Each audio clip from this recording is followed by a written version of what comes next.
Hi, everyone, and welcome to the Zero to Empire podcast. On this episode, I have Thom Campbell, and he's the founder and CEO of Stella Nova Coaching. And he's actually going to be talking about what actually got him into starting that business and going from there. So, thanks so much, Tom, for being on the podcast today. And for everyone listening and watching in, this is going to be a great episode. So, make sure to stay tuned and watch the entire thing or listen to it.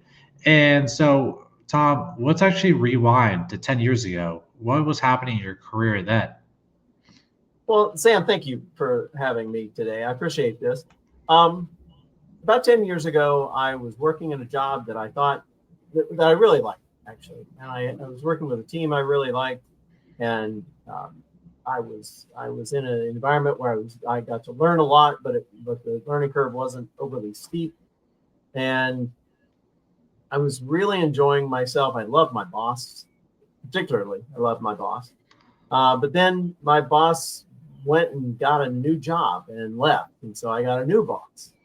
And the new boss came in and she was not as, we didn't jive as well. And she was not, I learned later on, she was not a very authentic person in the role she had. And that made life pretty hard. And so very quickly, I learned that I needed to not be where I was. And I'd been working in the world for a long time. And what occurred to me at the time was I really wanted a job that that I really loved. I didn't just want my next job. I wanted a job that I really loved and a job that maybe I could retire in. I was 15 years away from retirement about at the time. And I thought, what if I get a job that I can keep for 15 years and I can retire in it and I love it enough?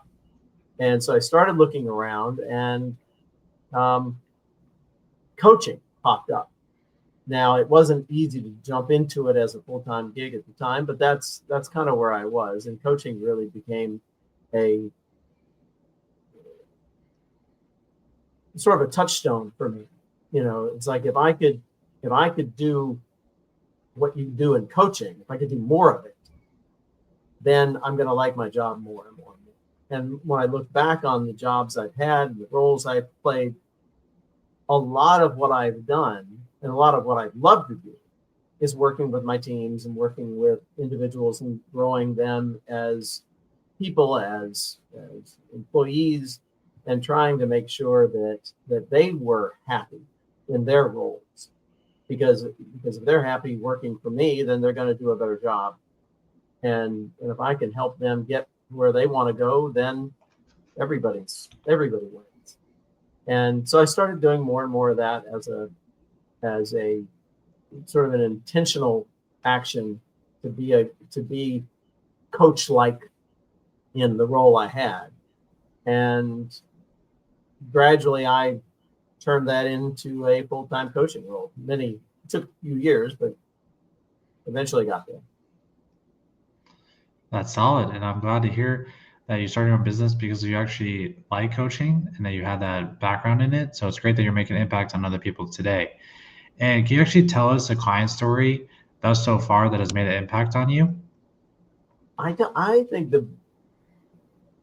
the client that I learned a lot from, and I mean every client is different, and every client is unique, and their situation is very, um, it's always a bit challenging. But the client that really made probably the biggest impact on me is I had a woman who called me a few years ago, and she said I was going to quit if I didn't call you today. I was either going to quit or I was going to call you. And I said, well, I'm glad you called me. It's great. Um, and she was looking for an exit strategy in her job. She had been hired about 6 months earlier in a pretty big organization. And like happens a lot of times in big organizations, she got hired for one position, but then immediately got put in a different office than she expected. And she got put with a manager that didn't want it and didn't think he needed it. And essentially told her that every day. And so when 6 months later, when she called me, she was really miserable, and she just wanted an escape. And so I asked her, okay, typical coaching question. What do you want? What do you want to do? Where do you want to go? What is it that really would fire you up? And she didn't know. She said, I just don't want to be here. And in order to keep her from jumping from the frying pan into the fire, I said, okay, so we need to make a little space for you where you are, so that you can think about where you'd like to go. Because, you can get a job today. You get a job, at fast food place if you want to, but is that really going to feed you? Is that going to feed your soul the way a job should? And we talked about it for a little bit, and in order to give her a little bit of space where she was, we talked about ways to make her current situation a little bit better, things that she could change, that only she had responsibility for, that she had power over. And so we talked a little bit about that. And the next week she came in, and I said, so how was work? And she said, well, it was better. It was better. But she made this face, and I said, well, why are you making a face if it's better? She goes, I don't want to stay there.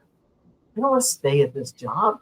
And I said, wow. I said, you just jumped from I'm not being actively tortured at my job, so I have to stay. And she told me later she was in a pattern where she worked in a job for long enough that until she was unhappy enough, and then she went to another job. And I said, first of all, it's a terrible pattern, but a lot of us do that. But what I was trying to show her was that it was possible to make a jump because you were jumping towards something rather than jumping away from something. And so we worked together for 6 months, but for about 4 months later, she had a job that she loved. She had a job that she had control over her days. She got to do a lot of things she really loved to do. And I asked her, and I asked her one day, I said, I'm glad you love your job. I'm glad you really like your job. She goes, no, I love my job. I get out of bed and I run to my job every day. And the biggest surprise for both her and I is that she never changed jobs. She, by trying to control what she could control, and changing a little bit every day, changing a little bit of her reactions and her responses and her expectations, she managed to change herself that also had then a change in the environment around her that ultimately, over a period of months, changed the entire experience of her job. And she loved it, her job. Yeah. Same job, same manager, loved her job. I did a little, I asked her one day, I said, so were you serious about calling me and saying that you would, that you're either going to call me or you're going to quit that day? And she goes, absolutely, I'm going to quit.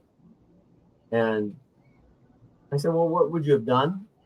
And she said, well, she loved being she had a sort of natural teaching style. And she said she wanted to be a teacher's aide at the local high school. And she only had about 5 years left in her career. She was 60 years old. And she said that she could be a teacher's aide for the next 5 years. So I did a little math. Teacher's aides get paid very, very little, which is unfortunate. But she was getting 6 figures in her job. And so the difference over 5 years, the difference coaching made in her path was just monetarily something around $791,000. And that to me, that whole experience with her, I learned so much. I learned that because if somebody wants to leave their job, they're saying that because they're unhappy in their job. Being unhappy in your job doesn't necessarily mean that you need to leave your job. Maybe You can change things. Possible. I think it's rare, but I'm never gonna discount at this point, right? So she was in fact, she's still a client of mine. Several years later, she decided to keep going with coaching. So I'm happy to still have her as a client. Yeah, that's awesome that you're able to make that impact on her and actually change her perspective on the job. And I'm glad to hear it. And who would you say is your ideal client today? Well, it's interesting, Sam. The journey, my client journey. You always think of who your ideal client is. My ideal client started out being somebody who's unhappy in their job, somebody who really is. Well, let me say it this way. Gallup does a survey every year, worldwide survey of employees in their job, and in the studies, the results come out every year, and the results aren't all that different from year to year. So about 20% of people are happy in their job. They're happy. They're engaged. They're in line with the dynamics at the job. On the other end of the spectrum, about 20% of people are miserable. They actually use the word miserable, and so. And I think that's awful. I mean, I've talked to a lot of people who say they're miserable at their jobs, but I've been miserable in a job, and it's an awful place to be. But interestingly, I'm not too worried about the people who are happy. People who are happy, engaged, great. If you're happy and engaged in a job, more power to you. That is excellent. It's 1 in 5 people. There's also 1 in 5 people that are miserable. And if you're miserable at your job, I feel your pain, but I'm not really worried about you either, because you will find a way to not be miserable, or you will leave that job, you will get another job. And because being miserable is not sustainable. You're going to leave the job you're in. I'm really worried about the 60% of people in the middle. The 60% of people in the middle that are, I don't know, their jobs are, take it or leave it, and satisfied. I'm mildly interested in my job. Well, that's a terrible. If you're mildly interested in your job, if you feel like your job is it's okay, you're not going to be. A lot of people aren't going to be incentivized to leave that job, and it's not likely to change. And if it doesn't change, and you don't leave, you could spend 30 plus years in a job that you feel is, okay. That to me is awful. Really, really awful. That is such a waste, because a job can be so empowering. You get all the bars lined up, the mission of the job, the things you're doing every day, your boss, your team, the salary, all of the things that go into making you happy lined up, the sky's the limit in terms of that. And so my client journey has started with trying to help people see that and move into that. And I still do a lot of work with people like that, but I'm starting to think about the idea of culture. And the idea of culture in an organization, because and there's a definite connection, because to be happy in a job, the basic thing you have to do is you have to be able to show up authentically as yourself. You have to be able to show up, be yourself. You're not covering yourself up. You're not leaving part of you at home. You're not putting on a mask of some kind, and you're showing up completely as yourself, and the job accepts you completely as yourself, and you can thrive in that job as yourself. That's the secret of being happy at work. So, but what determines all of that is the culture of the organization. does your authentic self match up with the culture of the organization? And I think of one of these restaurants where people, the servers come out and they're super enthusiastic and they're super extroverted and they've got buttons everywhere and they're just talking and they hi, my name is Keith and I'll be your server tonight. And that kind of job isn't for everybody, right? That kind of job would not work for a lot of people. But for the people it works for, what an exciting job. If that's who you really are and you're not putting a face, that's not a mask. If that's who you really are, think how much you would enjoy that job, right? If you have to fake it, though, think how miserable that job is. And that's awful. So culture is a really, really, really big component of trying to figure out where you belong in a job, in an organization, in a salaried position.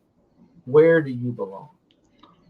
And so when you have this idea of culture, now we're going toward the leadership of the organization, because the leadership of the organization controls the culture more than anybody else does.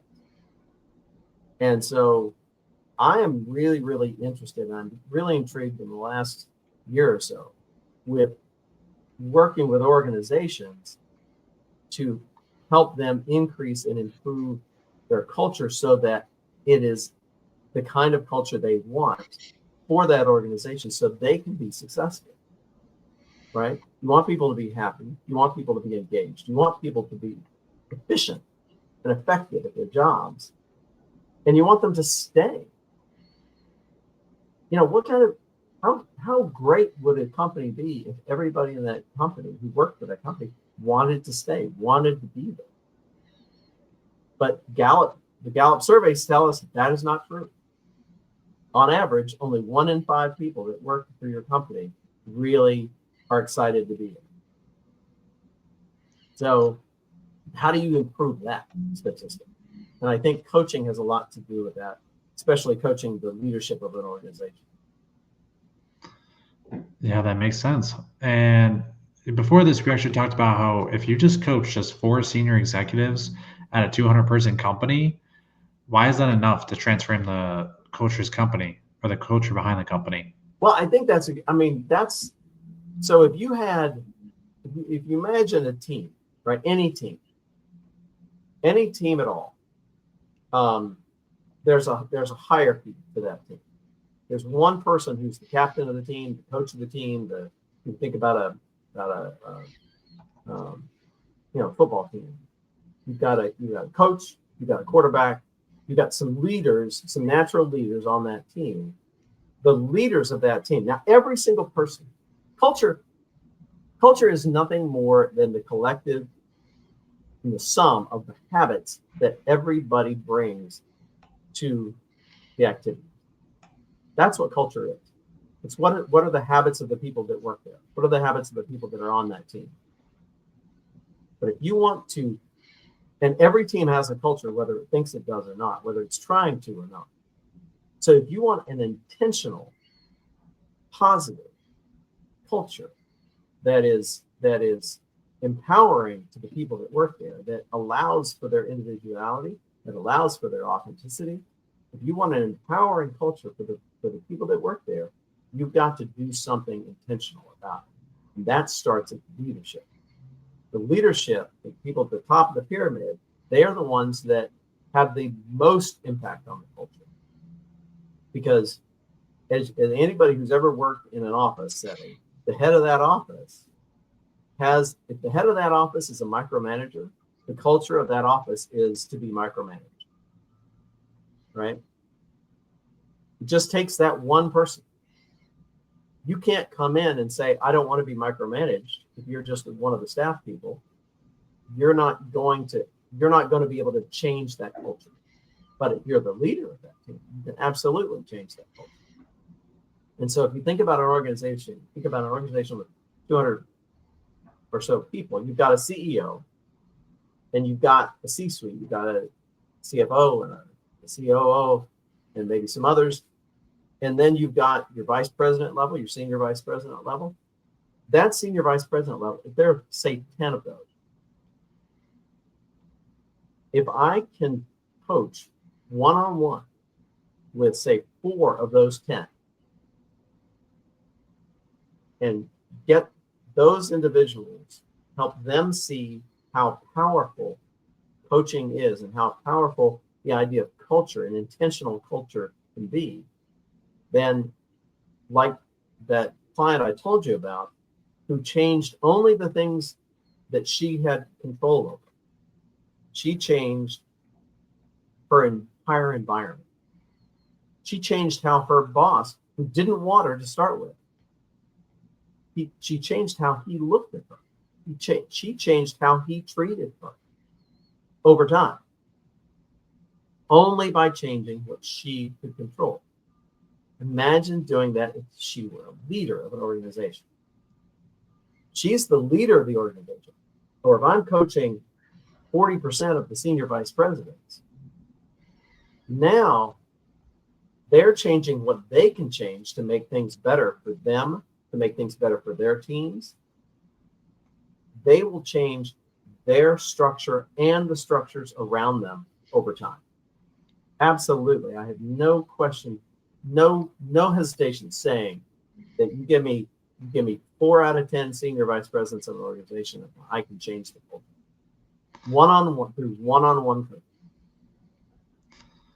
Yeah, that's very impressive. And it makes sense when it comes to the leadership hierarchy and making an impact on everyone else that's below them.